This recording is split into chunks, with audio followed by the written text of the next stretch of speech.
Hello बच्चों, चलिए इस क्वेश्चन को पढ़ते हैं। इसमें लिखा है the maximum displacement of a body from its mean position is called. अब बच्चों देखो, वेव्स हमने पढ़ा है, साउंड वेव्स। ये हमारा क्या हो गया, मीन पोजीशन है। ठीक है, मीन पोजीशन।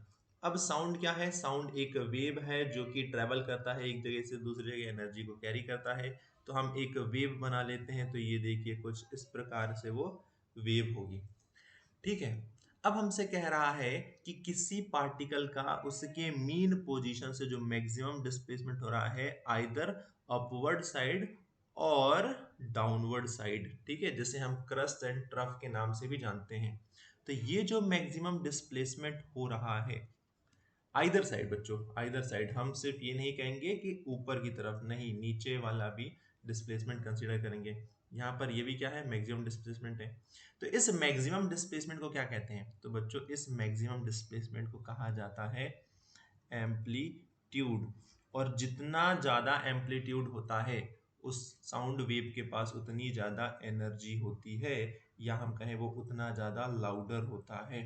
ठीक है, तो जो लाउडनेस होती है किसी भी साउंड वेव की, वो डिपेंड करती है उसके एम्पलीट्यूड पे। एम्पलीट्यूड ज्यादा यानी अपनी मेन पोजीशन से वो ज्यादा दूर तक जा सकता है, क्योंकि एनर्जी ज्यादा है, और इसी वजह से वो साउंड हमें ज्यादा दूर तक सुनाई भी दे सकता है। तो समझ में आ गया, इस क्वेश्चन का आंसर हो जाएगा ए, एम्पलीट्यूड। अब बच्चों ऑसिलेशन क्या होता है, तो to and fro motion oscillation हो गया।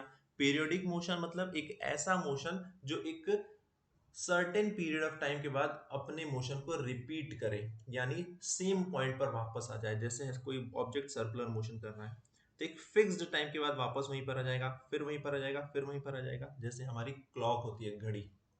ओके, फ्रीक्वेंसी क्या होता है, तो फ्रीक्वेंसी होता है नंबर ऑफ ऑसिलेशन पर सेकेंड, या फिर हम इसे टाइम के रिस्पेक्ट में भी रिप्रेजेंट कर सकते हैं। Frequency is equals to 1/t, या हम कहेंगे नंबर ऑफ ऑसिलेशन पर सेकेंड।